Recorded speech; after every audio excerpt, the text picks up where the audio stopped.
Hello Raviraj, ನಾನು ತಡವಾಗಿ ಬಂದಿದ್ದೆ ಕೋಪವೇ. ನೀನೇನು ತಡವಾಗಿ ಬರಲಿಲ್ಲ ಚಂದ್ರ. ನಾನು ಹೇಳಿದೆ ಸರಿಯಾದ ಸಮಯಕ್ಕೆ ಬಂದಿರುವೆ ಅಂತ.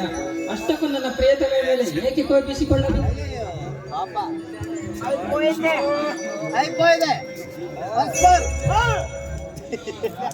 ಹಾಗೆ ಸುಮ್ಮನೆ ಕೇಳಿದೆ ಅಷ್ಟೇ.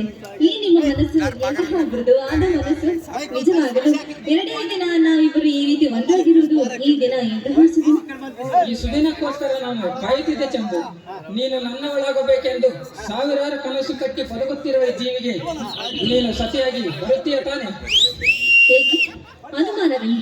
ಈ ಪ್ರೀತಿ ಎಂಬ ಎರಡು ಅಕ್ಷರದಲ್ಲಿ ಅದೆಂತಹ ಶಕ್ತಿ ಹೊರಬರುತ್ತದೆ ಎಂದು ಈ ಪ್ರೇಮಿಗಳಿಗೆ ಮಾತ್ರ ಗೊತ್ತು. ನೋಡಿ, ನಾನು ನಿಮ್ಮನ್ನೇ ಮದುವೆ ಆಗಬೇಕೆಂದು ಹರಿಸಿ ಬಂದವರು. ಈಗಲಾದರೂ ಈ ನಿಮ್ಮ ಅನುಮಾನ ಬಗೆಹರಿಯಿತೆ? ಹಾಗಲ್ಲ ಚಂದನ್, ಈ ಪ್ರೀತಿ ಪ್ರೇಮ ಎಂಬುದು ಎಲ್ಲಿ, ಯಾವಾಗ ಮತ್ತು ಯಾರಲ್ಲಿ ಹುಟ್ಟಿ ಬರುತ್ತದೆ ಎಂದು ತಿಳಿಯುವುದಿಲ್ಲ. ಆದರೂ ಒಂದಂತೂ ಸತ್ಯ, ಈ ಜಗತ್ತಿನಲ್ಲಿ ಪ್ರೀತಿ ಮಾಡದವರೇ ಇಲ್ಲ.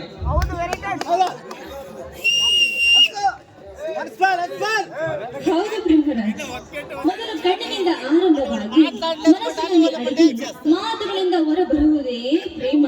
ಇದು ಪ್ರೇಮಿಗಳ ಸ್ವಭಾವ ಅಲ್ಲವೇ? ಯಾವುದು ಮಹಿಮೆ, ಯಾವುದು ಪವಾಡ, ಇವೆಲ್ಲವನ್ನು ಈ ಜಗದ ಲೀಲೆಯೂ ಕೂಡ ಬಂದವು. ಆದರೂ ಒಂದಂತೂ ಸತ್ಯ, ಈ ಜಗತ್ತಿನಲ್ಲಿ ಯುವ ಪ್ರೇಮಿ, ಆದರೆ ನಮ್ಮಂತ ಯುವ ಪ್ರೇಮಿಗಳು ಈ ಸಮಾಜದಲ್ಲಿ ಹೆದರಬಾರದು. ಹೌದು ಹೌದು ಪ್ರೇಮರಾಜ್, ನಮ್ಮಂತ ಯುವ ಪ್ರೇಮಿಗಳು ಈ ಸಮಾಜವನ್ನ ಮೆಟ್ಟಿ ನಿಂತಾಗಲೇ ನಮ್ಮಂತ ಯುವ ಪ್ರೇಮಿಗಳು ಚಿಗುರುವುದು. ಯುವ ಶಕ್ತಿಯು ಗುಡುಗಿದರೆ ಹಿಮಾಲಯ ನಡುವುದೆಂದು ವಿವೇಕಾನಂದರು ಕಂಠಘೋಷವಾಗಿ ಹೇಳಿದ್ದಾರೆ. ಅದರಂತೆ ನಮ್ಮಂತ ಯುವಕರು ಅನ್ಯಾಯದ ವಿರುದ್ಧ ಎದುರದೆ ನಿಂತಾಗಲೇ ನಮ್ಮಂತವರ ಬಾಳಿಗೆ ಒಂದು ನೆಲೆ ಬೆಲೆ ಸಿಗುತ್ತೆ. ಏನಾದರೂ ಆಗಲಿ, ಆದರೆ ನಾನು ನಿಮ್ಮನ್ನ ಮನಸಾರೆ ಪ್ರೀತಿ ಮಾಡಿದ್ದೇನೆ. ನಿಮ್ಮನ್ನು ಪಡೆಯುವುದಕ್ಕೆ ನಾನು ತುಂಬಾನೇ ಪುಣ್ಯ ಮಾಡಿದ್ದೆ.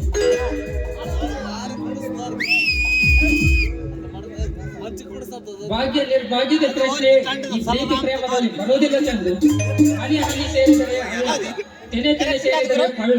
ಹಾಗೆ ನಾನು ನೀನು ಸೇರಬೇಕಂದ ಆ ಪರಮಾತ್ಮನೇ ನಮ್ಮ ಮನೆಯಲ್ಲಿ ಬರೆದಾಗ ನಮ್ಮಿಬ್ಬರ ಮಿಲನವನ್ನು ಅಷ್ಟು ದಿಕ್ಕುಗಳು ಎದುರಿಸಲು ಸಾಧ್ಯವಿಲ್ಲ. ಹೌದು, ಬರೀ ಮಾತಿನಲ್ಲಿ ಮೋಜಿನಲ್ಲಿ ತುಂಬಿರುವ ಈ ಸಮಾಜದಲ್ಲಿ ದೇವರೆಂಬ ಹೆಮ್ಮರವು ಬೆಳೆದು ನಿಂತಿದೆ. ಆ ದೇವರೆಂಬ ಹೆಮ್ಮರದಲ್ಲಿ ನಾವು ಎಂದಿಗೂ ಸತ್ಯದ ಫಲವನ್ನು ಕೇಳಲೇ ಇಲ್ಲ. ನ್ಯಾಯ ನಿಷ್ಠೆಯ ಫಲವಿಲ್ಲ. ಮರ ನೋಡಲು ಅಂದವಾಗಿತ್ತು, ಆದರೆ ಅದರಲ್ಲಿ ನೆರಳಿಲ್ಲ. ಅಂತಹ ಗೋಳು ಮರದ ಸ್ನೇಹ ನಮಗೇಕೆ ಬೇಕು ಅಲ್ಲವೇ ಚಂದು? ಆಯ್ತು, ಈಗ ಅದನ್ನೆಲ್ಲ ಬಿಟ್ಟು ಬಿಡಿ. ಈಗ ಈ ನಮ್ಮಿಬ್ಬರ ಪ್ರೇಮದ ಬೀಜವನ್ನ ಬಿತ್ತೋಣ ಬನ್ನಿ. ಎರಡನೇ ಚಂಬನಕ್ಕಾಗಿ ಆಚರಿಸುತ್ತಿರುವ ಗಮನಕ್ಕೆ ಬಿತ್ತುವ ಪ್ರೀತಿಯ ಫಲ.